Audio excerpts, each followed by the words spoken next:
Bonjour à vous, on se retrouve aujourd'hui dans ce nouvel épisode très particulier, puisqu'aujourd'hui nous allons avoir la chance d'interviewer Jérémy, Ouais! parce qu'il a vécu un épisode assez intense l'année dernière, Mmh. et je pense qu'il y a une belle expérience à raconter autour de ça.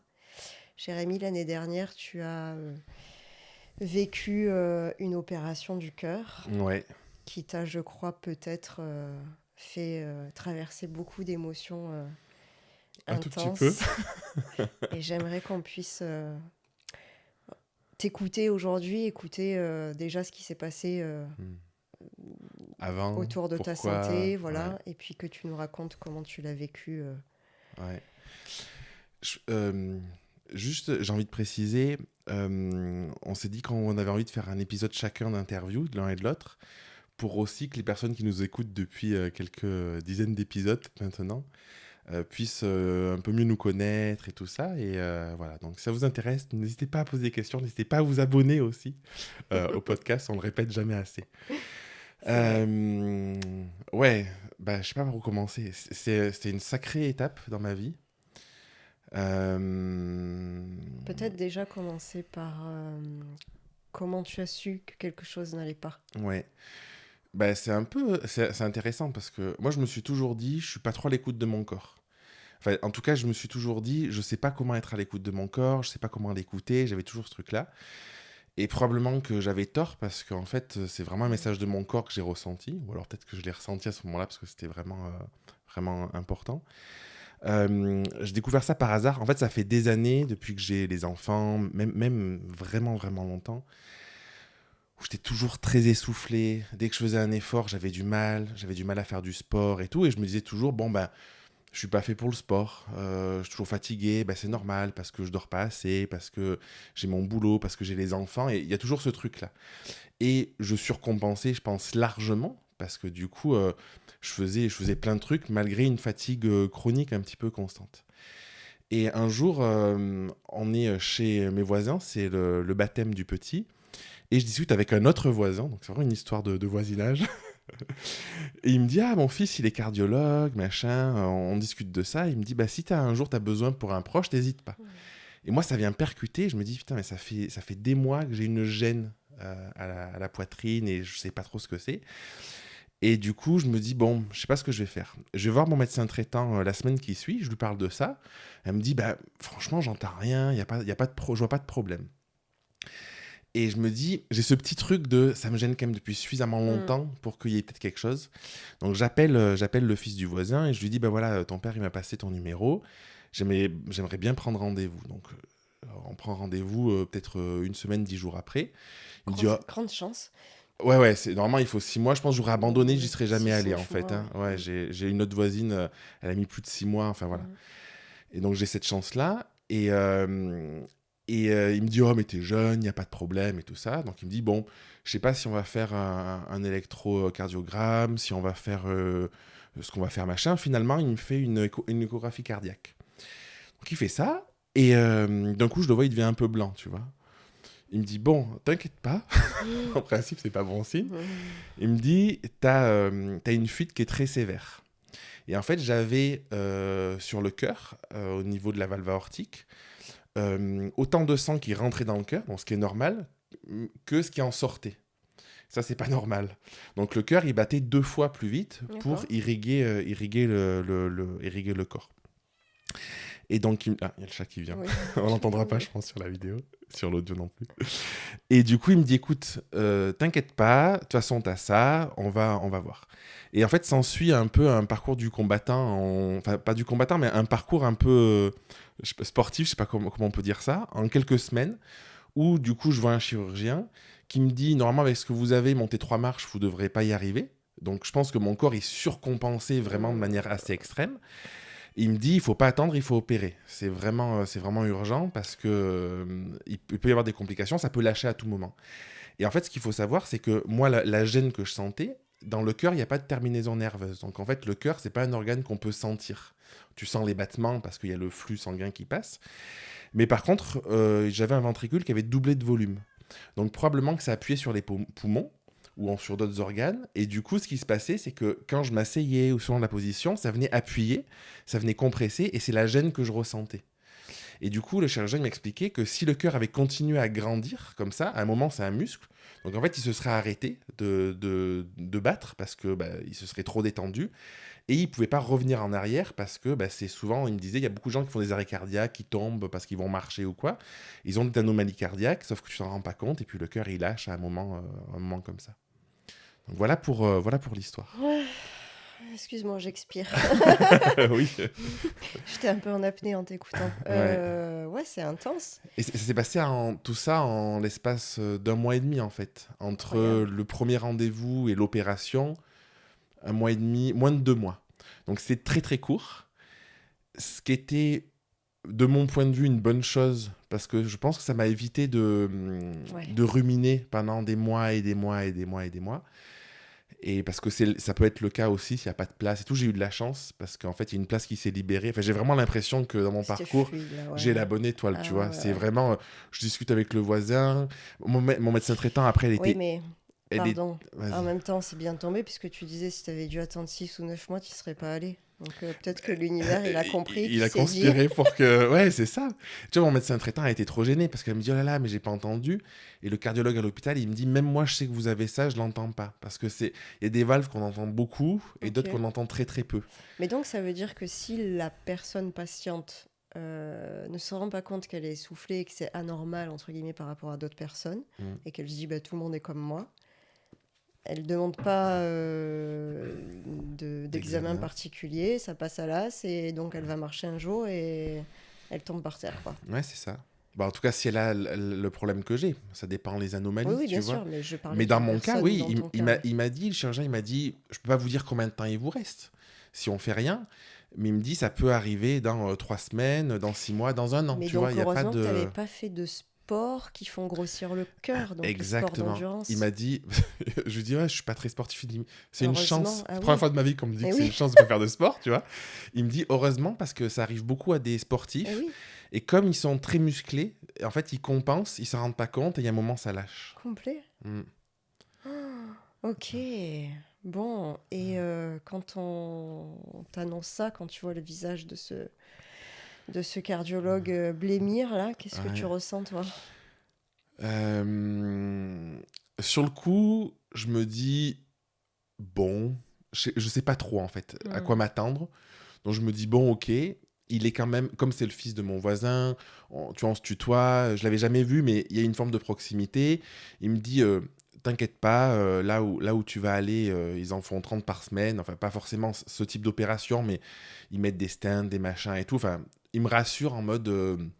t'inquiète pas.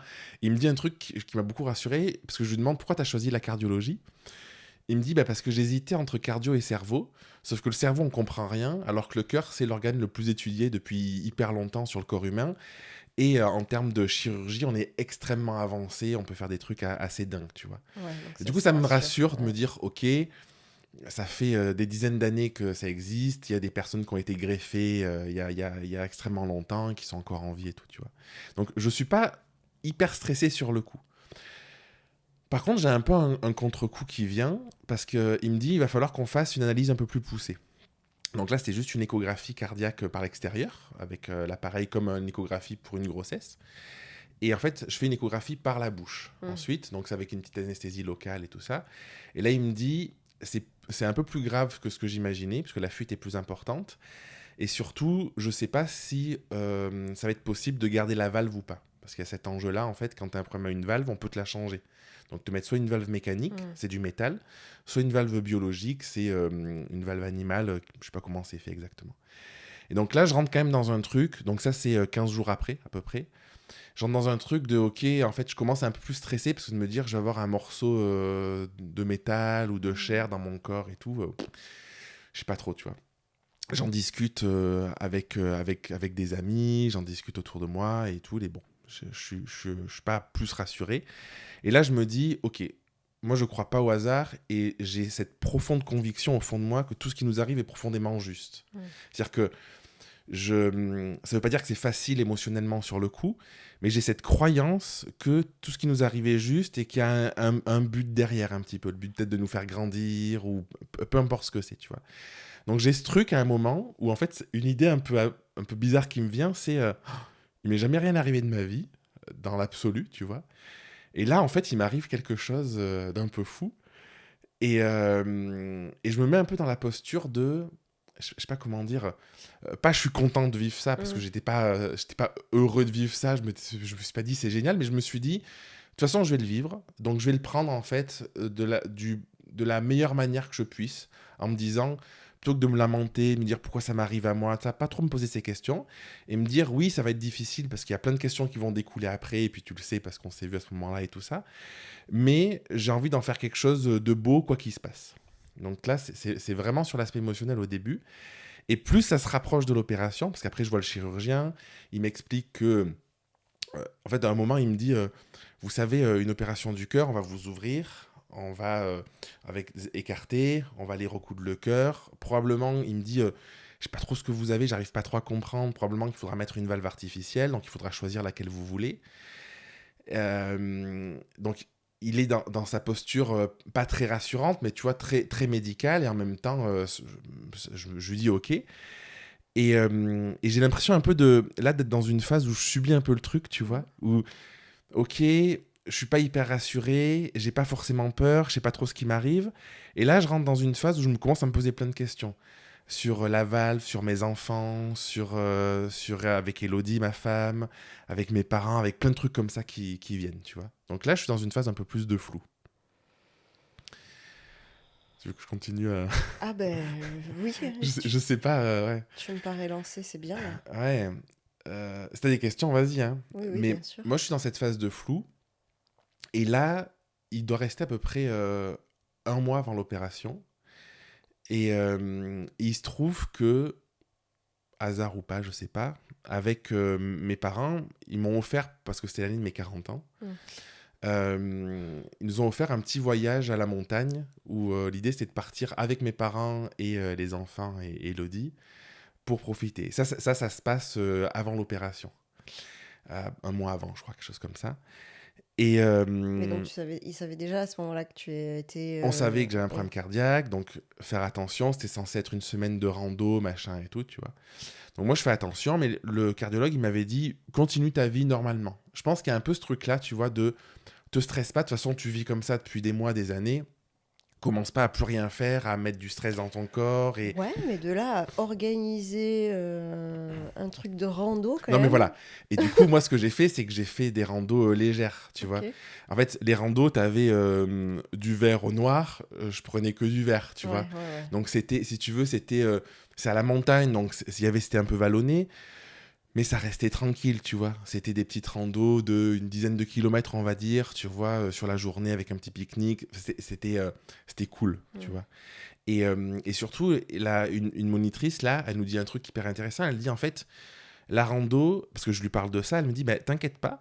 En fait, le truc, c'est que tu peux faire des choses qui sont compliquées, juste va lentement à ton rythme. Ouais, il faut que tu fasses des pauses. Voilà, c'est ça. En fait, tu marches lentement, tu peux monter une Mm. pente sévère, mais du coup, en fait, ton rythme cardiaque, il va pas trop Mm. monter. Enfin, il y a tout ce Ouais, parce qu'il y truc-là, avait tu vois. ça, peut-être il t'avait demandé de pas faire monter ton rythme Non, cardiaque il m'avait au-dessus rien dit. de. Non, Il ok. m'avait rien dit. Il m'avait dit, continue ta vie.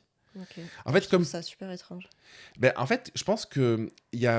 Enfin, moi, je l'ai perçu comme ça. Alors, j'ai pas continué ma vie parce que je faisais attention, parce que voilà, forcément, tu peux Mais pas ouais. comme ça pomper up, tu vois. Mais je pense qu'il y a un truc de. T'inquiète pas. Je pense que c'était pas dramatique.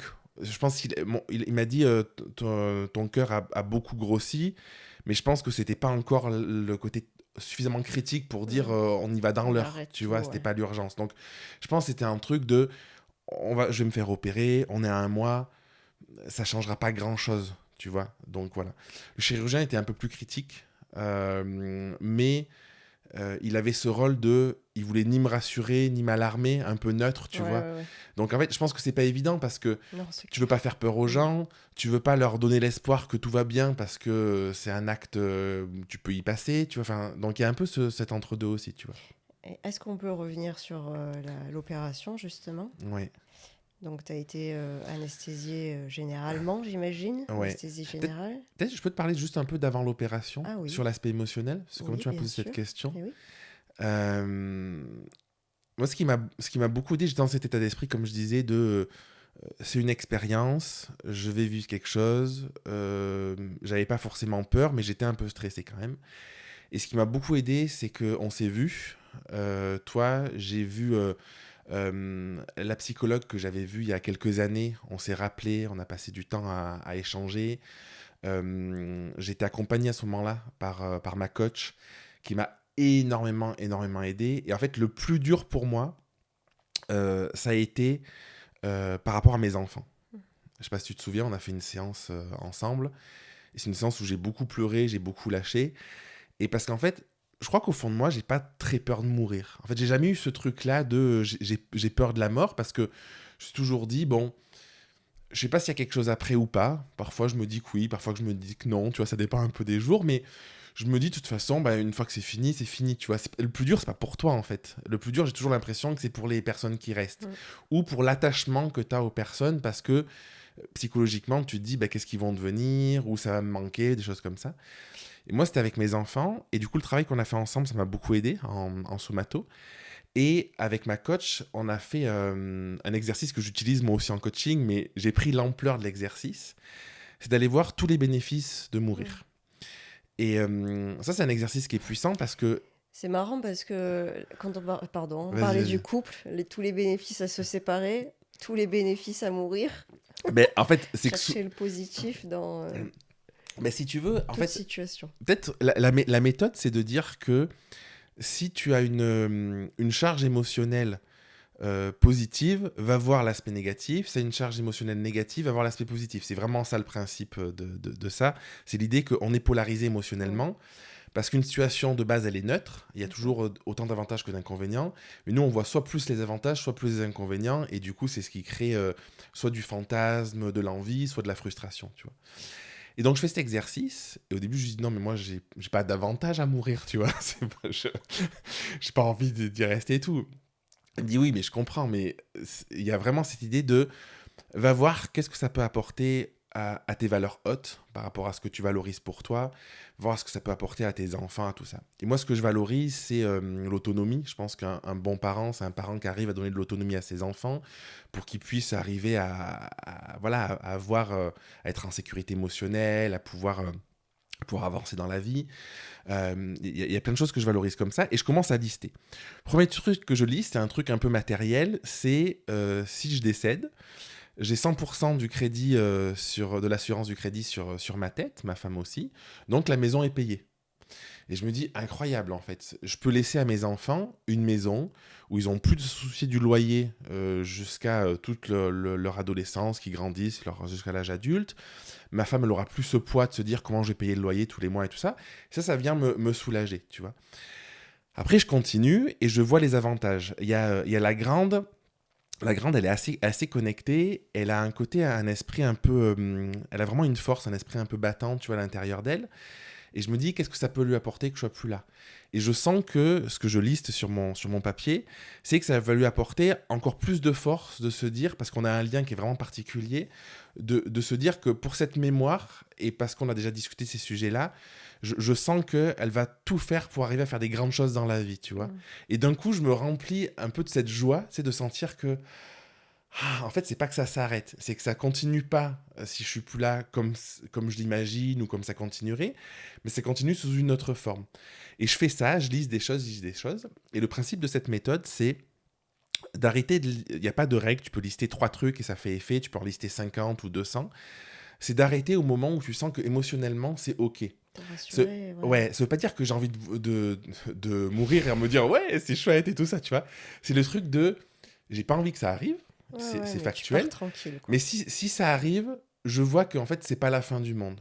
Je Mm. vois que ça va apporter des choses à mes enfants, je vois que ça va apporter des choses à ma femme, avec mes parents, je fais l'exercice avec C'est tout mon plutôt très entourage. intéressant comme, C'est incroyable. ouais, comme Émotionnellement, méthode. c'est Mm. incroyable, tu vois. Moi, c'est la méthode que j'utilise en coaching tout le temps, en fait. Parce que ça vient ramener de la stabilité émotionnelle et ensuite, tu peux travailler parce que tu n'es plus dans soit un surfantasme d'une situation, soit une peur où tu es bloqué, tu vois. Donc, Mm. c'est vraiment puissant.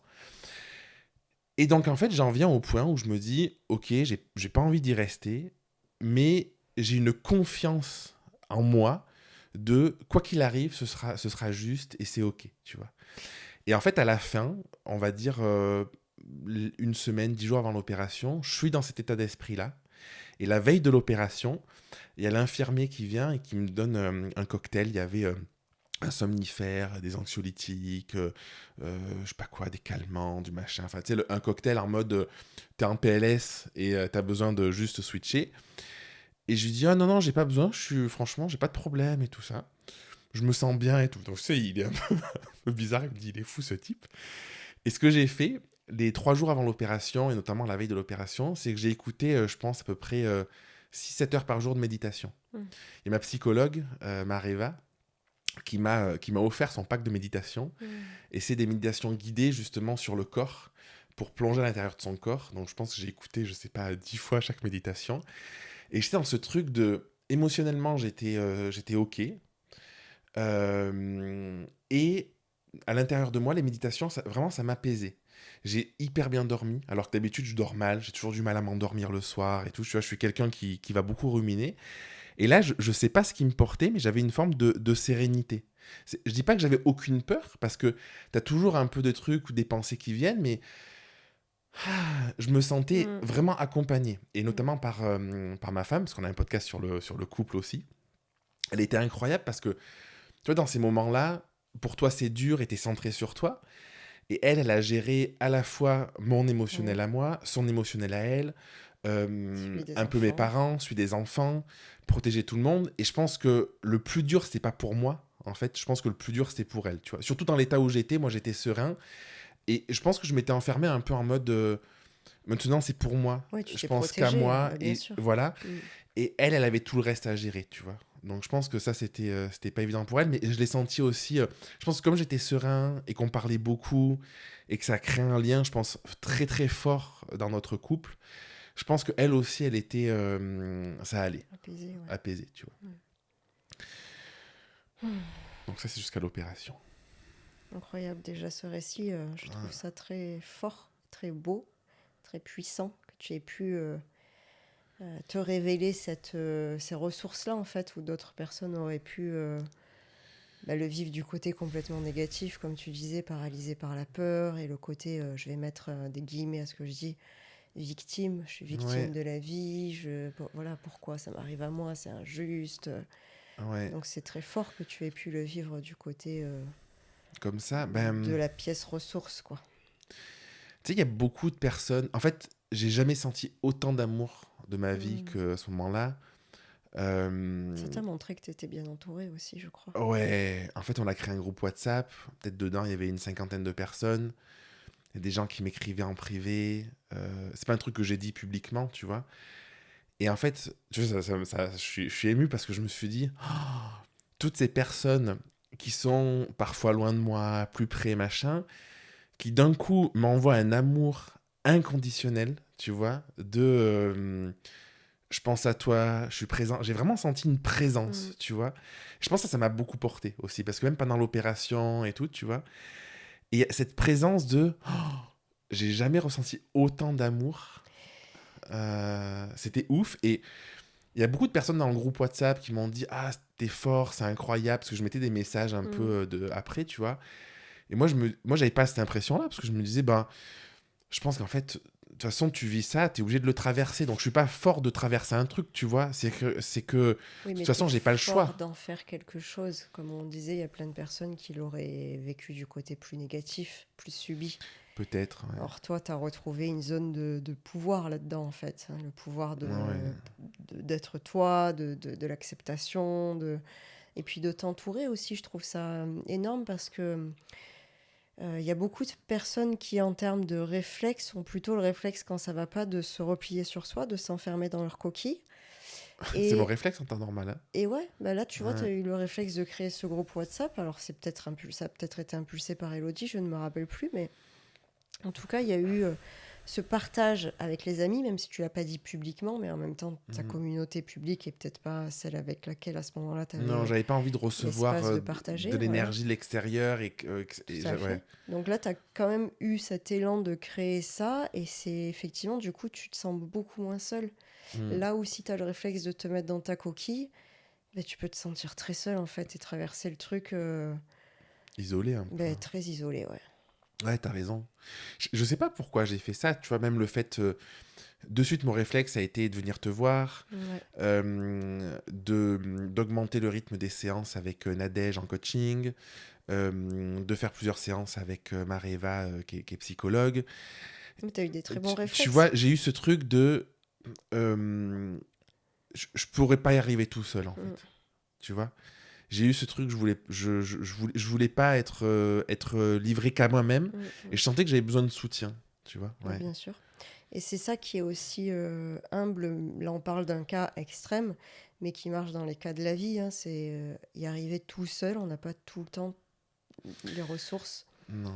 Et aller chercher à des endroits où on sait qu'il peut y avoir de la ressource, c'est ça qui finalement fait on se soutient soi-même. Ouais. Ouais, D'avoir t'as cette raison. humilité de se dire, bon, bah là, j'ai besoin de soutien, j'ai besoin de ressources que j'ai peut-être pas forcément aujourd'hui. Donc voilà. Ouais.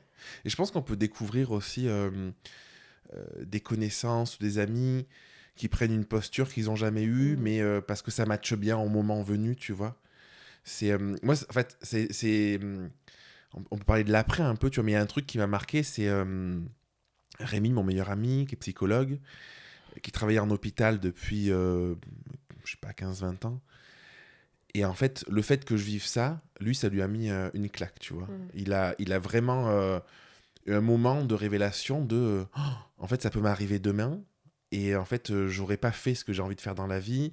C'est pas là, je suis là parce que ça tourne et ça va, mais c'est pas ce que je veux faire. Et en l'espace du coup de 3 mois, il a quitté son poste, lancé son cabinet de psy en Indépendant. indépendant. Mm.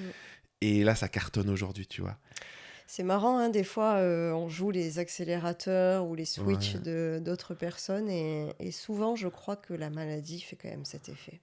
ouais. Cet effet switch d'un coup, de prise de conscience profonde sur... Et parce que tu prends conscience que t'es pas éternel, en fait, que ça Alors, peut s'arrêter. on reviendra après sur l'opération, si tu veux bien, mais Ouais, du coup, ça m'amène à une autre question, justement, toi. ouais. Est-ce que ça t'a fait aussi cet effet switch? Parce que tu disais, je suis persuadée que tout est juste et que tout arrive pour une Hmm, raison, quelle que soit la raison. Et est-ce que tu sais aujourd'hui, qu'est-ce que tu as appris de cette expérience? Qu'est-ce que c'est venu te raconter? ouais. Je pense qu'il y a encore un peu des zones de flou, parce que je suis encore... ça fait un peu plus d'1 an, tu vois. Il y a des journées où je suis très fatigué, où je peux rien faire. Je peux pas travailler parce que ça me... en fait, il y a vraiment ce truc où il y a encore des effets. Donc, ce que ça m'a appris, Alors peut-être... attends, pardon, Ouais, juste je fais une petite parenthèse ouais, pour dis-moi. rebondir sur ce que tu dis, c'est qu'au début du podcast, quand on a commencé, ça faisait encore que 6 mois à peu près que tu étais sorti de Ouais. l'opération. Et au début, c'était difficile d'enregistrer les épisodes, Ah ouais. je me rappelle. Je me souviens, parfois on a arrêté parce Eh qu'on oui, pouvait plus en enregistrer, quoi. tout à fait. Ouais. Donc voilà, je voulais Ouais, poser ça ouais. là. Mm. Ben, ça va mieux. Bah, tu vois, c'est intéressant de me rappeler le début parce que ça va de mieux en mieux. Mm. Mais j'ai l'impression que j'ai passé tellement d'années en survie corporelle Mm.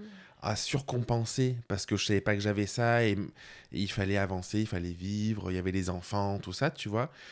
Qu'aujourd'hui, mon corps, dès que je dépasse un tout petit peu Ouais. le seuil, qui est un seuil bas pour moi aujourd'hui, en fait, il se met en PLS. Mm. Il faut que je me couche, que je ferme les yeux, je dors. Je fais des grosses migraines, j'arrive plus à parler, donc voilà. Et un apprentissage, peut-être, tu vois, de l'opération et de ça, c'est l'écoute de mon corps. Ouais. Je pense qu'un des plus grands Mm. apprentissages, c'est le fait d'être un peu malgré moi, du coup, par mon corps, mais du coup, c'est quoi l'inverse de malgré moi, de manière consciente, Mm. d'être dans cette réflexion de comment je sens mon corps, comment il est. Tu vois, là, je me suis mis à faire des séances de yoga dans le village où j'habite, là. C'est du yoga du souffle, donc très Mm. méditatif et tout ça. Et là, comment tu te sens dans ton corps là? Maintenant, à Là, l'instant, tout de là, suite. là, je me sens bien. En fait, j'ai l'impression de raconter l'histoire, tu vois. Ça me refait plonger. Alors, ça faisait très longtemps que je m'étais pas plongé là-dedans. Et en fait, j'ai l'impression de revoir encore le chemin parcouru, tu vois. Mm. Et de voir que je me sens beaucoup plus équilibré intérieurement. Je me sens émotionnellement beaucoup plus stable. Je sens que je suis beaucoup plus à l'écoute de mon corps. Mm. Et que du coup, j'arrive à poser des limites plus facilement que ce que je pouvais faire avant, à mes enfants, à ma femme, à mon entourage, tout ça. Et à toi-même aussi. Oui, à moi, ouais, à moi en premier. Ouais, Euh, ouais, il y a vraiment, vraiment ce côté-là, tu vois. Et ce que ça a révélé, en fait, pour l'histoire, tu vois, euh, donc, à la base, je suis urbaniste. Il y a une quinzaine d'années, un peu moins, je me suis lancé dans la photographie. Pendant des années, la photographie, c'était le truc qui me nourrissait profondément. J'étais photographe à 100%. En 2015 à peu près, je lance en parallèle de la photographie, de la prise de vue, de l'accompagnement, de la formation, tout ça. Et ça nous amène à fin 2019 où je prends cette conscience que j'ai envie de développer beaucoup plus l'accompagnement.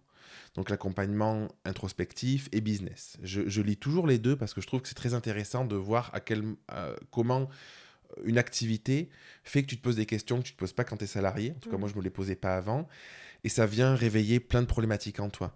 La peur de vendre, qu'est-ce qu'il y a derrière, le fait de ne pas arriver à dire non à un client, enfin, Peur d'être vu. la peur d'être vu pour communiquer, tout ça. Et, et je rentre dans ce truc de ce que je kiffe, c'est combiner à la fois le côté très introspectif et à la fois le côté business. Et au lieu d'être dans ce schéma de dire je te balance des méthodes pour mieux communiquer sur Instagram, machin, on va aussi, en plus des méthodes qui peuvent être utiles, aller voir quel blocage tu peux avoir émotionnel derrière, qu'est-ce qui se passe à un autre niveau de conscience, tu vois. Et en fait, je prends cette décision, j'avais plein de formations photo, tout ça, et début 2020, en février, j'annonce que j'arrête la partie photo, je vends toutes mes formations pour la dernière fois, et je veux me lancer dans cette nouvelle vie et tout ça. Et ça, c'est fin février. Et puis 15 jours après, on apprend qu'il y a le Covid et Oui. le premier confinement. Mm. Et du coup, je passe d'un truc où moi, je suis, ah, c'est bon, la photo, ça me plaît encore, tu vois, mais j'ai envie de consacrer mon temps et mon énergie sur ce nouveau projet. Et du coup, je démarre le Covid avec, j'ai l'identité de, je veux plus vendre des formations photo. Tous mes potes qui vendent des formations font des chiffres d'affaires de... J'ai une amie, elle faisait 90 000 euros par mois de chiffre d'affaires, pas en photo, elle vendait autre chose. Parce que 60 millions de personnes sont confinées chez eux, ont du temps. Et Elle vendait donc, quoi? elle vendait des formations pour apprendre à dessiner, D'accord. pour apprendre beaucoup sur tablette, avec Procreate, je crois que ça s'appelle le logiciel, des choses comme ça. Donc elle, ça explose parce qu'en fait, les gens, ils se font chier. Ah ben, je vais dessiner. Merde, j'ai pas dessiné. Hop, une formation pour apprendre à dessiner. Génial, je vais apprendre à dessiner, tu vois. J'ai des potes dans la photo, pareil, ça explose. Et moi, j'ai ce truc un peu de... Dans mes valeurs, il y a cette valeur un peu d'honnêteté aussi. Et je me dis, ben non, je veux pas dire j'arrête il y a 15 jours. Et puis là, de me dire, ah ben c'est cool, allez, je lance des sponsors et puis je vais vendre des formations, tu vois. Peut-être à tort, je sais pas. Et du coup, je suis dans un truc un peu entre deux, où j'essaye de développer un projet qui est pas évident parce que dit confinement, on est tous enfermés à la maison, donc en fait il y a les enfants, il y a un peu ce côté liberté où j'ai envie de prendre aussi du temps, c'est un moment de relâchement, ça fait des années que je bosse comme un fou et tout, tu vois, donc il y a un peu ce truc là, et ça court jusqu'à fin 2020, où je rentre dans un truc où j'ai pas vraiment réussi à créer ce que je voulais parce que j'avais pas l'espace pour, le temps pour, tout ça. J'ai ce truc de commencer à rentrer dans la peur de ah, mais c'est peut-être dommage parce que la photo, j'adore ça, pourquoi je repartirais pas dans la photo? Et en fait, je repars dans un truc un peu hybride où, Mm. sous prétexte de vouloir aider les gens sur un aspect plus introspectif, émotionnel, je vends des accompagnements business et en fait, je suis pas très honnête avec moi-même pour le coup. Et en fait, je tombe dans un piège de moi, ce que je veux faire, c'est de l'introspectif en coaching. Sauf qu'en fait, les gens, le marketing, il est basé sur quelque chose qui est plus du domaine du business et de la technique. Et ça vient se confronter avec beaucoup de friction où je me sens pas à ma place. Les gens sont satisfaits et moi, ça me demande beaucoup de ressources Mm, mm, derrière. Et je pense que l'opération du cœur, c'est le moment où c'est venu me dire arrête tes conneries, quoi. mm. Enfin, on sait jamais, est-ce que j'avais vraiment un problème physique, tu vois, est-ce que c'est que physique, est-ce que c'est une part de psychologique? Moi, je crois qu'il y a des choses qui se mélangent tout le temps. Après, je crois que donc psychosomatique aussi, effectivement, et dans le soma, ça vient pas n'importe où par hasard aussi. Ça vient nous Le cœur. raconter quelque chose, et oui. Oui, moi je le prends comme ça aujourd'hui. Je me dis, c'est venu me dire, quand je dis arrête tes conneries, c'est venu me dire, bon là, ça fait 5 ans maintenant que tu veux lancer un projet de cœur, Et parce ouais. que c'était ça, que t'es un peu entre deux, là, le cul entre deux chaises et tout ça. Stop, arrête, tu vois. Et donc l'opération, c'est vraiment revenu ancrer ce truc de, euh, je peux plus me mentir à moi-même, et je mets en position numéro 1 le fait d'être dans l'écoute de mes ressentis, de mes envies, et de tout faire pour qu'elles existent. Mm. Tu vois? Donc, quand je te dis aujourd'hui, je suis pas encore à 100%, c'est que mes envies, c'est un peu de photos, beaucoup de coaching. Donc, il y a tout ça. Donc, je suis pas encore clair à 100% de où je veux aller à 100%. Par contre, je sens que il y a quelque chose qui se dessine et je sens que l'opération, ça induit en moi ce truc de c'est plus important de prendre le temps que de se presser d'aller dans un mur, tu vois. Ouais, moi, de ce que j'entends, de ce que tu dis, il y a cette notion, effectivement, de revenir dans l'espace, d'arrêter le temps qui court, là, de se poser dans des Ouais. espaces régulièrement, et dont l'espace de ton corps. Et aussi de réunification, de deux revenir à un, effectivement, et converger dans une forme d'harmonie sur quelque chose Ouais, qui a du sens pour toi, en tout cas. exactement.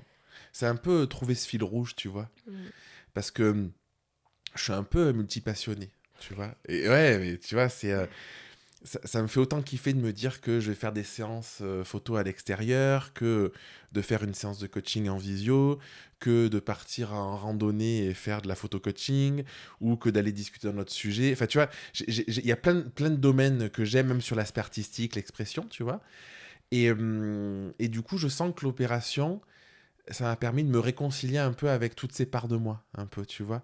Et de pas être en mode, non, mais il faut être sérieux, pour être pro, il faut faire un truc, et puis que ça, et rien d'autre, C'est tu une vois. grande question, ça, parce qu'il y a plein de professionnels, enfin, d'indépendants, de freelance qui sont multipassionnés, justement, et qui se forcent à rester sur une voie Mm. pour sembler professionnel, pour sembler, ben, c'est pas quelqu'un qui fait n'importe quoi, à la fois des meubles, à la fois de la couture, à la fois de la photo, à la fois des créations d'argile, enfin, tu vois, je dis n'importe quoi, mais voilà. Et alors qu'en fait, elles aiment tout faire. Donc, pourquoi devrait-on se cantonner à une voie quand on sait toucher à tout, quand on a les compétences de tout faire et la passion de tout faire? C'est une question. Et à la fois, ce que j'observe depuis quelques années, c'est que ça demande beaucoup de mobilisation, beaucoup d'énergie d'être sur développer la photo, développer le coaching, développer le Plein de côté... projets, tu veux voilà. dire? Ouais, Et c'est beaucoup d'énergie différente, en fait, et ça ouais. brasse fort, en fait, hein. Ben, tu vois, c'est intéressant parce que ce que j'ai développé ces derniers mois euh, dans mon process, c'est justement exactement cette question de concrètement, quand tu as un business, pour ceux qui nous écoutent, qui ont une activité, de faire plein de trucs, c'est énergivore. Parce que est-ce qu'aujourd'hui je parle de tel sujet ou tel Mm. sujet? Est-ce que machin? Ah, il faut que je trouve des clients pour ça et tout, c'est complexe. Et en même temps, de pas le faire, c'est une frustration énorme d'être dans un domaine. Et moi, aujourd'hui, ce que j'ai développé, c'est une méthode. C'est la méthode Origine, elle s'appelle, je l'ai nommée comme ça. C'est Euh, beau. Le c'est- nom me plaît. Ouais, ben, ça me parle par rapport à ce que j'ai vécu et tout. Et l'objectif de la méthode, c'est de faire le point sur qui tu es, qu'est-ce qui t'a construit, quelles sont tes blessures, tes manques, tes vides, qu'est-ce que ça a construit en toi comme valeur, tu vois, de ce qui est important, ce que tu valorises dans la vie. Et il y a un point qui est essentiel, c'est ce que je nomme la singularité. Donc, Mm. parfois, je parle de zone de génie, tu vois. Et en fait, moi aujourd'hui, ce qui m'apaise quand j'en parle et ce qui fait que j'ai une clarté de où j'ai envie d'aller dans le futur, c'est que j'ai le sentiment que quand tu touches à ta singularité, peu importe le métier, donc la case autour, il y a quelque chose de central, un peu ce fil rouge, tu vois, qui est commun à tout. Et en fait, quand je dis, je peux autant avoir envie de faire une séance photo en extérieur que faire un coaching en visio, tu vois, tu dis c'est deux métiers différents. Mais Le non. coaching, c'est pas les Non. mêmes outils, c'est pas les mêmes ressources. La photo, c'est pas les mêmes outils, c'est pas les mêmes ressources. Mais moi, au fond de moi, ce que je fais, c'est connecter une personne à elle-même. Mon fil rouge, c'est dans tout ce que je fais, c'est comment une personne peut apprendre à se connecter à elle-même, peut comprendre son fonctionnement, peut comprendre qu'est-ce qu'il a construit, qu'est-ce qu'il a amené là, et Et comment c'est elle peut mettre ça génial. au centre de sa vie, tu Je me vois. permets de rebondir si Vas-y, tu vas-y. veux bien. C'est Ouais. génial parce que toi, tu le fais avec ces deux activités, la photo, le coaching. Et c'est aussi ce qu'on fait avec le podcast, je crois, sur un sujet particulier qui reste le couple et la sexualité au sein du couple, enfin l'intimité de manière générale ou le relationnel. Je crois que c'est plutôt ce qu'on fait dans le podcast. Et tu vois, moi j'ai d'autres façons de le faire, les séances individuelles dans le cabinet, les formations aussi qui servent à ça, et puis l'écriture. Ouais, Donc voilà, c'est chacun beau. fait sa zone de génie, comme tu dirais, Ouais, ou par sa singularité par rapport à son identité, ouais. ses valeurs, et ce qu'on aime faire, les ressources qu'on a, les compétences qu'on a, et du coup on va développer. Et pour moi, c'est ça la clé, tu vois, c'est que je pense que tous les deux, et c'est pour ça qu'on s'entend aussi bien, et que l'univers nous a fait de rencontrer au lycée, et voilà, et qu'on a ce podcast aujourd'hui, c'est que on a ce truc d'aimer les gens, et d'avoir envie de les aider à mieux se connaître, mieux se comprendre, et avoir toutes les possibilités d'être plus à même d'être qui ils sont, épanouis, plus tout ce qu'on veut, tu vois. Et c'est trop bien ce que tu dis parce qu'en fait, on se rend compte qu'il y a plein de manières de le faire. Et je pense que parfois, on est dans un truc de se définir par rapport à un métier. Moi, c'est ce qui, en fait la friction que j'avais, c'est que je savais pas me définir. Est-ce que je suis photographe ou coach? En fait, je suis pas photographe et coach. Ça, c'est un métier, tu vois. Oui, tout à Et en fait. fait, c'est vraiment se redéfinir non pas par un métier, mais par cette singularité, par une faculté d'être, Ouais, puis ce qui compte pour de ce qui toi. compte pour Ouais. toi, de qu'est-ce que tu permets aux gens. La faculté d'être, c'est si tu es hyper empathique, à l'écoute, des choses comme ça, bah, tu peux peut-être, je sais pas, faire des massages, tu peux faire plein de choses en fait. Et c'est arrêter de se définir par son métier. Et je crois qu'on rentre aussi dans une société de plus en plus de l'individu. Et une société où ce qui compte, c'est plus le métier que tu fais. On voit avec les intelligences artificielles où la compétence a de moins en moins de valeur. Parce qu'aujourd'hui, tu as retouché des photos, en fait, tu as des IA qui font ça très bien et tu n'as pas besoin de passer 300 heures à apprendre un logiciel, tu vois, dans l'absolu. Et on passe de ce truc où la compétence a une valeur, à de moins en moins de valeur, à c'est la valeur, elle est dans ce que je dégage, dans qui je suis, et dans l'énergie que je transmets, le mood que je transmets, un peu la vibration que j'ai, tu vois, qui va raccorder des gens à moi. Exactement, c'est ce que je dis souvent aux gens qui cherchent des thérapeutes ou des coachs, ça peut s'appliquer à ça aussi, hein. C'est pas tant une technique que vous allez chercher ou une méthode ou whatever, c'est la vibration du ou de la thérapeute qui est importante en fait. Est-ce que ça match ou pas avec lui ou avec elle? Est-ce que voilà, il y a une résonance, ce truc qui fait que ah c'est bon, je suis au bon endroit. Ouais, Pareil avec des profs de yoga ou de d'arts martiaux ouais, ou dans tout, hein. oui, dans Ouais. tout en fait. En fait, ça marche dans le couple, ça Mais marche partout, ce exactement. truc-là. Et oui. Ouais. C'est ça. Plus que bah, je veux qu'il soit blond aux yeux bleus et machin. Ouais. En fait, est-ce qu'il y a ce truc ou pas? Ouais. Ouais. Ouais, c'est vrai. Qui est un peu rassurant quand même, vu l'ampleur que prennent les IA, qui me font un peu peur, mais on pourra en faire un autre épisode. Ouais, j'ai tellement de choses à dire là-dessus. Et oui, Ouais, je ce serait sais. intéressant de Ça faire un te épisode passionne. Oui, là-dessus. oui, je Ouais, ça me pense qu'on en passionne, ferait ouais. un. Ouais, on en ferait un. Ça me passionne parce que ça vient toucher justement à ce truc de qu'est-ce qui nous reste en tant qu'humain, tu Mais vois. oui, oui, puis la conscience Et et le ouais, corps les là-dedans, émotions, tout, ouais, c'est tout. passionnant. Oui, oui. Ouais. Alors, si on revenait à l'opération, du coup, voilà, le moment de l'opération. Bon, j'imagine que tu n'as aucun souvenir là, mais de savoir que tu es passé sur une table, que ton corps a Ouais. été... Ben, le dernier souvenir que j'ai avant l'opération, c'est l'anesthésiste qui vient. Donc, en fait, ce que j'ai beaucoup aimé, c'est que je savais pas trop comment ça allait se passer. Et en fait, on est venu me chercher dans la chambre. Le gars, il me dit: Ah, mais vous êtes bien en forme et tout. Bah, venez, on y va à pied. Donc, en fait, on y allait à pied. Je discutais avec. C'était un infirmier qui m'a amené au bloc. Au bloc, j'ai attendu 5 minutes sur une chaise. Il faisait froid. Parce que je me souviens, c'est qu'il faisait très froid. Parce que pour les bactéries, le développement et tout ça. Et toi, en plus, t'es pas habillé, quoi. T'as ta blouse et tout. Et on va me chercher. Et Et une infirmière, je pense, qui va me chercher. Et je me souviens, elle était maquillée. Elle avait un regard, des yeux bleus hyper perçants. Ça m'a marqué parce que je me suis dit, ah, mais en fait, on peut être maquillé quand on On est au opère, bloc et tout, ouais. tu vois. Je savais pas, en fait. Non, moi non plus. J'imaginais tellement le truc sans microbes, sans rien Pareil. et tout. Ouais. Et en fait, j'ai vu ses yeux, je me dis, ah, incroyable et tout. Et j'arrive, il y a l'anesthésiste qui me dit, bah, mettez-vous sur la table. Moi, j'imaginais une immense table. Tu sais, en fait, t'as tout ton fantasme Oui. dans des films et tout. La table, elle est minuscule. Je lui dis, bah, elle est toute petite. Il me dit, bah oui, mais en fait, le chirurgien, il a pas des bras qui font 2 mètres. Donc, il faut qu'il soit le plus proche de vous, tu vois. Donc, la table, elle fait à peine la largeur de ton corps. Ouais. Donc, il me dit de m'allonger. C'est froid, du coup. C'est en métal, c'est en inox, j'imagine. Et il me dit, vous sentez bien? Je dis, bah oui, et tout. Je regarde, je vois la machine qu'ils allaient me brancher pour faire circuler le sang. Je vois, il y a des placards, il y a plein de trucs en fait, tu vois. Et en fait, je réfléchis pas trop à l'opération parce qu'en fait, je découvre un nouveau monde. Et moi, je suis Ouais. hyper curieux, tu vois. Ouais. Et je me dis, ah, mais c'est quoi ce truc-là? Ah, ok, machin et tout, tu vois. Il m'allonge, je dis, bah, je vais vous faire l'anesthésie. Pensez à quelque chose qui vous rend heureux dans la vie, tu vois. Il me dit ça. Et moi, de suite, j'imagine une scène, je visualise une scène où je vois mes enfants. On est. C'est pas un parc, mais on est dans la nature. Je vois de la nature. Euh, je- la nature, ça m'apaise. Mes enfants, c'est ce qui compte. Et je vois mes enfants, la nature, et je vois des sourires, tu vois. Vraiment des sourires et trucs. Et je l'entends. Je sais pas s'il m'a dit ça, mais moi, ce que j'entends en toile de fond, c'est il faut que vous endormiez heureux. Tu vois, c'est un peu l'impression que j'ai et c'est l'envie que j'ai. Et du coup, j'imagine ça et d'un coup, je m'endors. Donc voilà, je sais, Ok. il se passe plus rien, Et là, mais je suis dans un dormissement serein, quoi. ça, c'est génial. Ouais, Comme ça, au cas où ouais, ça se tu passe. partais bien. Ouais. Voilà. L'opération dure combien de temps? Alors, l'opération était censée durer 4-5 heures maximum, parce que c'est une opération assez courante.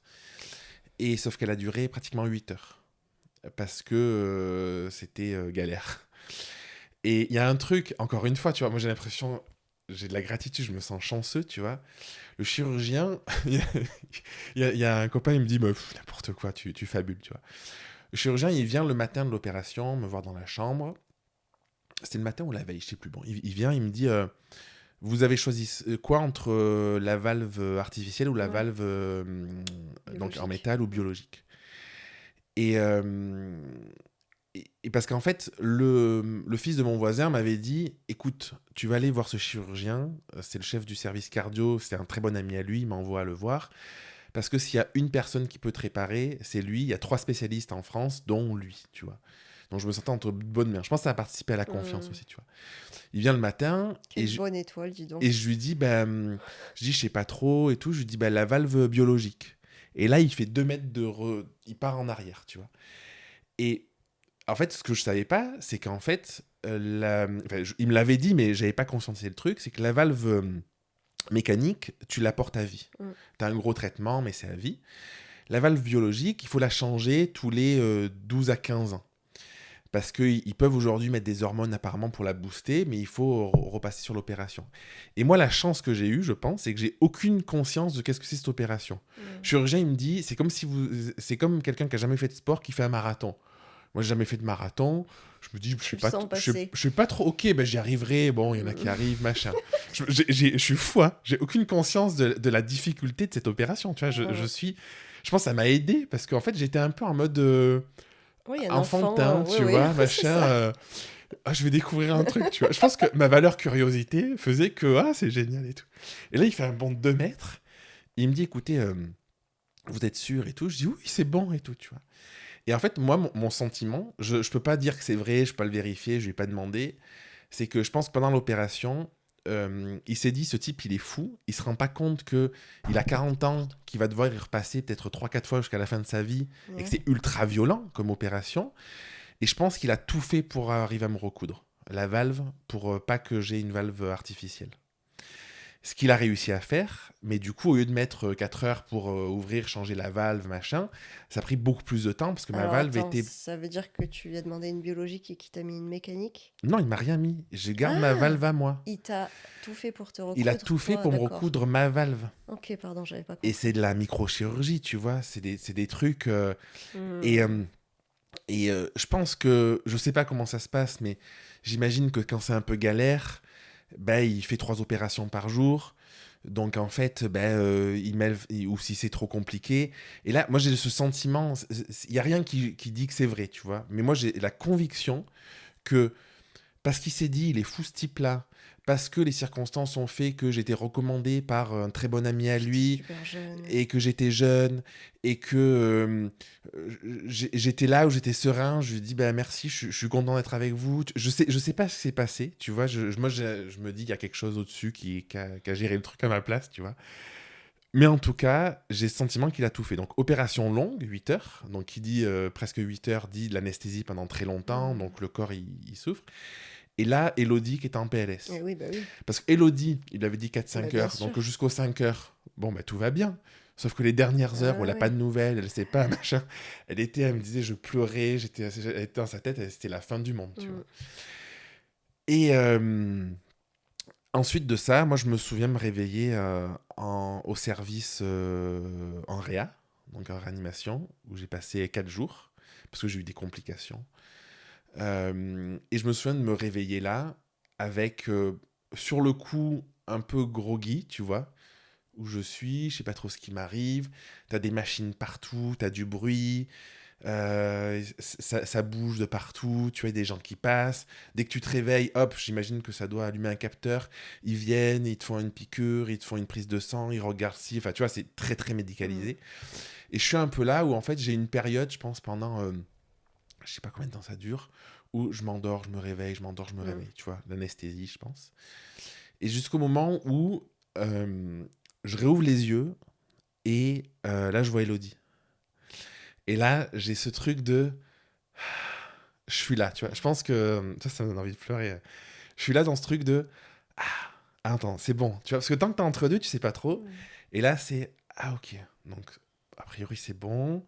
Ok. Je suis là. Elle est là. Il y a ce truc-là, tu vois. Et là, je passe dans la seconde phase de. Ok, l'opération est passée. Je suis encore là. Je suis toujours serein, un peu groggy, donc je suis encore plus serein. J'ai plein de drogue dans le corps parce qu'ils mettent des poches de partout. Et là, je rentre dans, je vais découvrir un peu le post-opératoire de qu'est-ce qui va se passer, tu vois. Où j'ai aucune idée de ce qui va se passer. Mm. Donc voilà, là j'en suis là où je. Ouais, je pense que je ressens un sentiment de. Le plus dur est passé aussi, Ouais, peut-être. Ouais. soulagement un peu, tu Ouais. vois. Ah, ok. Ouais. Et en post-opératoire, du coup, qu'est-ce qui te préconise? Qu'est-ce qui se passe pour toi? Donc, ce qu'il faut savoir, c'est que en fait, l'opération du cœur, moi, je savais pas trop comment c'était après. La seule chose qui est extrêmement contraignante, c'est qu'ils t'ont ouvert la cage thoracique en deux. Donc, il faut pas bouger. Donc, tu passes ton temps sur le dos. Euh, euh, Tu peux pas- bouger les bras ou pas? oui, en fait, tu peux bouger, pas trop le haut du corps. Mm. Et en fait, ce qu'il faut comprendre, c'est que l'infirmière, elle m'a expliqué que ton corps, il est à l'arrêt. C'est-à-dire qu'en fait, c'est comme une mort pour le corps, parce que tu as le sang qui passe dans une machine, tu as le respirateur artificiel pour les poumons, tes reins sont à l'arrêt, tous tes organes sont à l'arrêt. Et du coup, ce que l'infirmière. En fait, ce que j'ai beaucoup aimé aussi, c'est que les gens étaient hyper bienveillants. Il y avait vraiment. En fait, j'ai senti de l'amour du début à la fin, tu vois. Et l'infirmière, elle m'expliquait après au bloc, enfin en réa, que en fait, il fallait du temps que le corps se remette en mouvement. Parce qu'en fait, le corps, il a été à l'arrêt pendant plusieurs heures. Et c'est un peu une forme de. Elle n'a pas employé ce terme de Ouais, mais mort, c'est mais incroyable. C'est l'anesthésie générale qui fait que tous les organes arrêtent de fonctionner comme ça? Je pensais que c'était endormi, mais que ça je sais fonctionnait pas quand s'ils même. arrêtent à 100%, mais en fait, tu vois, avant d'aller de nouveau aux toilettes, en fait, t'as un drain, donc tu urines, tu vois, et en fait, ils te donnent des cachets pour relancer le cycle. Le transit, il prend des jours aussi à revenir. Mm. Enfin, tu vois, je sais pas ce qui se joue. Je pense qu'en fait, comme il y a un moment, enfin, l'anesthésie, c'est un truc, Ouais, mais c'est la c'est une mise en drogue, pause, tu je vois. pense aussi, parce que, pardon, ça me fait Vas-y, vas-y. résonance à ça, qui n'a rien à voir avec la croûte, mais les jeûnes, quand tu fais un jeûne d'une semaine, après que tu recommences à manger, c'est pareil, le transit, met du temps à revenir. Ouais. Et pendant ce jeûne, ça met En pause. en pause, j'allais dire. Mais en fait, ce que ça fait, c'est que ça réduit l'intensité de fonctionnement de l'organe. Donc j'imagine que Mais l'anesthésie doit si, ça faire la peut même faire ça, chose. ouais. Voilà. Je sais pas ce qu'il joue, tu vois, mais Ouais. j'imagine que c'est un truc comme ça. Et donc, non, on te dit, il faut rapidement te mettre en mouvement. Ok.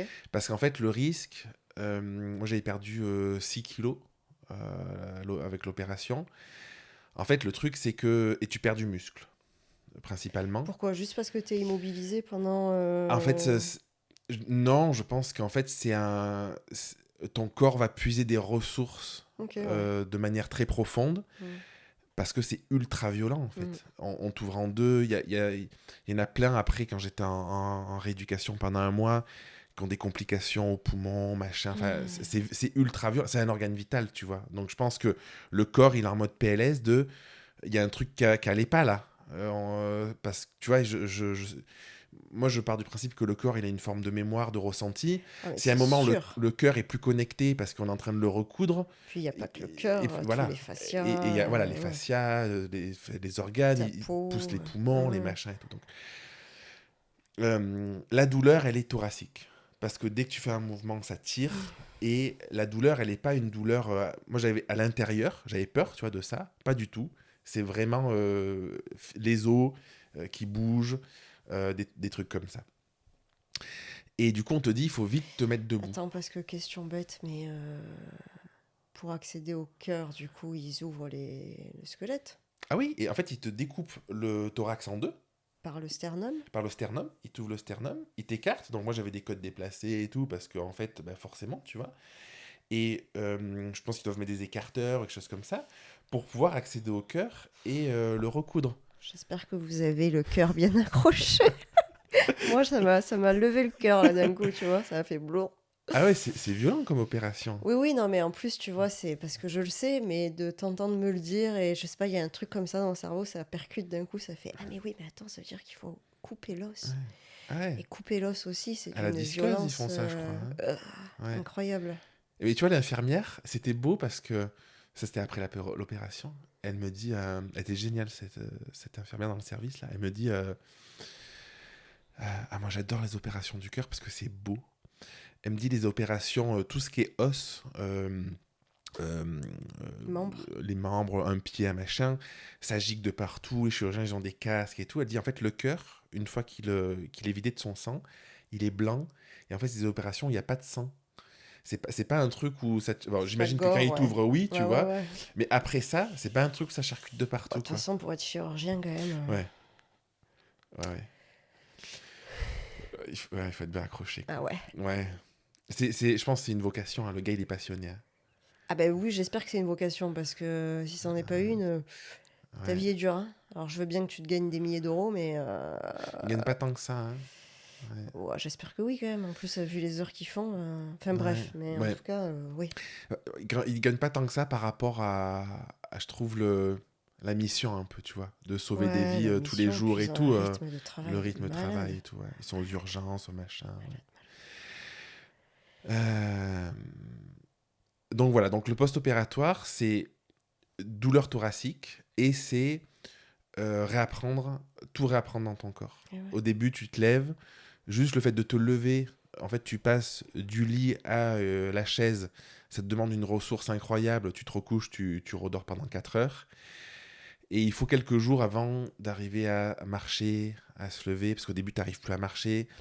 Donc, tu peux pas aller aux toilettes. Enfin, tu vois, c'est vraiment galère, quoi. Tout est dur. Ah ouais, ouais, mais bon, quand on sait que le nombre parce qu'il n'y a pas que le cœur, en fait, le nombre de structures, d'organes qui a été touché, en fait, dans cette Mm. opération, et le temps qu'il faut pour la reconstruction, Ouais. tu vois, tout ce qui est ligaments et tout, ça prend... Mais pendant 3 mois, j'ai pas eu le droit de porter. Alors, pendant le premier mois, j'avais le droit de rien porter. Et les 2 mois qu'on suivit, je devais pas porter une charge de plus de 5 kilos. Donc, 5 kilos, c'est pas beaucoup, hein. T'y vas vite.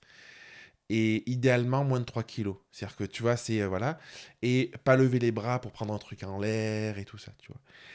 Et parce qu'en fait, l'opération, le sternum, ce qui est le plus long, c'est au début, il y a le cartilage qui commence à se recréer et après, ça se consolide. Et ça, c'est 3 mois à être consolidé. Et si, donc il faut Ça va dormir vite, sur hein, le 3 dos. mois. Comment? Ça va vite, 3 mois. Ben moi, j'ai trouvé ça long, hein. Non, mais c'est long quand tu le vis, bien sûr, Quand mais t'es quand tu te dis allongé. 3 mois pour Oui. quelque chose qui a été fracturé, Ah ouais, oui, oui, je suis d'accord. Moi, j'ai trouvé ça hyper le lent. corps est incroyable, Mais quoi. moi, je dors jamais sur le dos, c'est l'enfer. Ah oui, tu dors sur le ventre? Je dors sur le côté. Ok. Et là, il faut vraiment être sur le dos. Donc, à Mm. l'hôpital, ça va, parce que t'as les Oui, lits, t'as le lit, ouais. comment on dit, électrisés, là, Mm. qui machin. Mais à la maison, tu te mets des coussins. Mais en Ouais, t'es fait, mal. c'est Ouais, ouais, t'es horrible, mal. tu vois. Donc, 3 mois, ça a été long. Et surtout que post-opératoire, tu as aussi une quantité de médicaments énorme Mm. pour le cœur, la tension. Moi, j'avais des médicaments pour faire réduire le cœur. En fait, j'ai des médicaments que j'ai toujours aujourd'hui d'ailleurs, pour faire réduire le cœur, pour ralentir le rythme cardiaque. Il y a plein de complications derrière. Tu fais de l'arythmie. Enfin, il y a plein de choses qui se passent où du coup, c'est long, c'est très très long en fait. Et c'est pour ça qu'un an après, c'est pas fini, parce que Bien je suis sûr. encore bourré de Eh médocs, oui. parce que je peux pas monter trop en rythme cardiaque, parce que sinon mon cœur s'emballe. Enfin, tu vois, j'ai tout des complications derrière. Ça va, tu respires là? Mais je suis en vie, je suis Ouais. avec toi, c'est le kiff. Bon, si tu devais conseiller des personnes qui apprendraient un problème de santé, que ce soit autour du cœur ou une maladie autre, Hmm. qu'est-ce que tu pourrais conseiller à ces personnes-là aujourd'hui? Qu'est-ce qui, C'est toi, dur, t'a hein, le parce plus que... soutenu? Ouais. En fait, le truc, c'est que je pense que le plus important, c'est d'aller vers ce dont toi tu as besoin. Et tout à l'heure, on disait peut-être que la personne a besoin de s'isoler, mais peut-être que si son besoin, c'est de s'en renfermer parce que elle a besoin de vivre ça, peut-être que c'est nécessaire. Moi, personnellement, ce qui m'a aidé, c'est de me sentir entouré, de voir que l'amour que j'ai eu des gens sur qui je pouvais compter, euh, d'aller percevoir que la situation, oui, il y avait plein de choses dures à vivre et que j'avais pas envie de vivre et des aspects négatifs, mais il y a toujours des aspects positifs aussi dans une situation. Donc d'aller aussi voir ça, d'aller connecter ça et de se faire accompagner pour le faire parce que tout seul c'est pas toujours évident. Et je sais pas, du coup ça s'est bien passé, tu vois. Donc je sais pas si je sais pas quelle est ma légitimité à dire ça, mais j'ai l'impression que le fait d'y être allé en mode c'est ok. Ça veut pas dire que c'est pas douloureux, hein. J'ai eu des moments Ouais, bien extrêmement sûr. durs où j'ai pleuré. Ouais. Je me souviens à un moment, j'ai refait c'est quoi? C'est un scanner ou une IRM, je sais plus là. Et en fait, j'ai dû mettre les bras en arrière. Ça faisait une semaine que j'étais opéré. J'ai senti une douleur atroce. J'ai eu des complications. Enfin bon. Mais par contre, j'avais toujours en moi ce truc de c'est ok. Mm, Et mm. il y a de la justesse là-dedans, tu vois. Je vois Et j'ai très l'impression bien. que ça m'a porté Mm. parce que tu vis pas la même chose si t'es en mode c'est horrible, pourquoi je vis ça, Ouais, subi je ou... subis le Ouais. truc, de c'est dur, mais il y a de la justesse. Et moi, ce qui m'a profondément aidé aussi, c'est ma femme. Ouais. Elle a été tout le temps là, tout le temps là, tout le temps là. De voir mes enfants. Et quand ils sont revenus à l'hôpital, quand ça allait mieux, de les voir plein de vie Mm. et de me dire, bon, mais le monde, il s'arrête pas, en fait. Ils sont là. Tu vois, j'étais admiratif de mes parents parce que je pense que j'arrive même pas à imaginer en tant que parent ce que ça doit être de Mm. vivre ça, tu vois. Et je les ai sentis, ils m'ont pas transmis de peur. Je les ai Mm. sentis aussi sereins, très présents. Ils t'ont bien soutenu. Ils étaient au bon endroit. Ouais, Ouais. à leur manière, tu vois. Parce qu'ils n'allaient pas forcément dire des choses, parce qu'ils sont pas toujours comme ça, mais ils avaient les quelques mots justes et la présence, tu Mm. vois, d'être là est incroyable. Ça, c'est incroyable. Ouais. Moi, ce que j'ai entendu là dans ce que tu as dit, c'est la notion d'impuissance ou de puissance qui est là, Mm. c'est-à-dire impuissante face à ce qui m'arrive, je subis et c'est injuste et tout ça.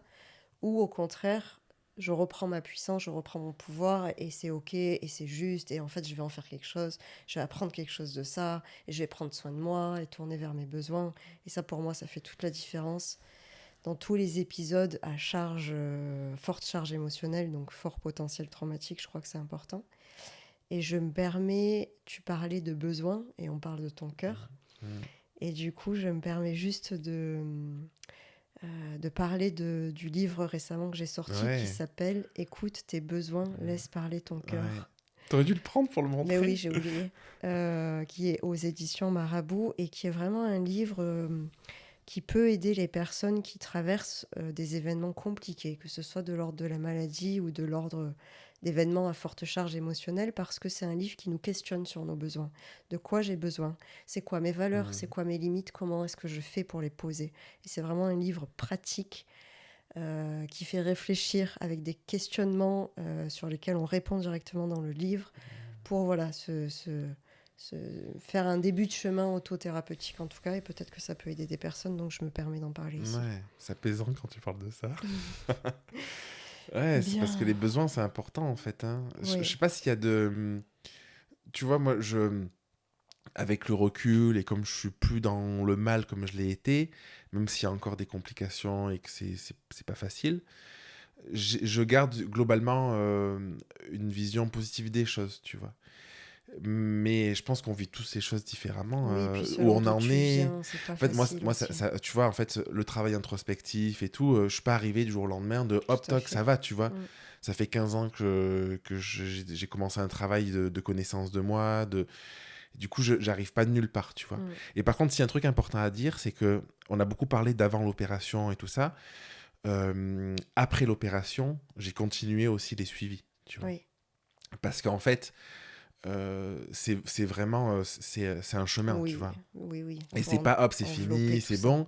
Et après, il y a je disais la mémoire du corps tout à l'heure, tu vois, où je pense qu'il y a des aspects traumatiques où tu sais pas pourquoi, mais d'un coup, quand mon corps aujourd'hui, il flash, il me dit va te coucher, je peux plus rien faire, je peux plus parler, plus bouger, tout ça.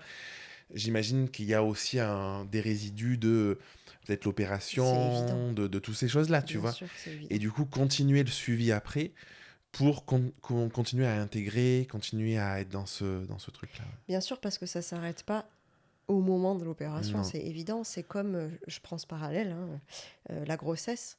On Ouais. accompagne beaucoup les femmes pendant la grossesse et une fois qu'elles ont accouché, merci, au revoir. Ouais, t'as Alors que raison. le corps met 9 mois à se remettre aussi de l'accouchement. Et psychologiquement, c'est la même chose en C'est fait. Donc moi, cette idée de mettre au monde et le changement du corps et de la psyché m'aide beaucoup dans tout ce que les autres personnes peuvent traverser dans d'autres ouais, domaines. De me dire, bah, bien sûr, c'est pas juste l'événement traumatique et puis ça y est, merci, c'est fini, quoi. ouais. Ouais, je suis d'accord. C'est enveloppé vraiment. Ouais, à 100%. Et Ouais. d'ailleurs, enveloppé, tu l'as dit avec le corps, la psyché, euh, moi j'ai eu cette conscience euh, de combiner à la fois le mental et le corporel. Et je pense qu'il y a de la justesse de pas être que dans la psychologie, Oui, parce qu'en fait, tu peux remuer, machin, pas être peut-être que dans le corps, parce que tu as mm, besoin de comprendre tout à aussi. fait. Et moi, la justesse que je vis là depuis l'opération, c'est d'être allé autant dans des pratiques en lien purement avec le corps que dans des pratiques purement psychologiques, Oui, tu vois. Et que ce soit en somato, que ce soit même avec les kinés, je fais des séances kinés 2 fois par oui, semaine depuis des mois et des mois. Et tu vois, les deux sont importants en oui. fait. Pour moi, Et c'est parfois, essentiel. on peut se dire, ah, je vais limiter. Et je pense que ça n'a pas de prix Voilà, d'investir en c'est soi clair. dans... J'ai vu que tu avais partagé ça Oui. cette semaine-là, ou non, la semaine dernière. Ça n'a pas de prix d'investir en soi. Et oui, c'est un peu d'argent, mais c'est de l'argent qu'on va pas mettre ailleurs, c'est pas grave. Mais dans son bien-être à la fois mental, psychologique, corporel, physique, physiologique, tout ça, c'est trop important. Très important. Ouais.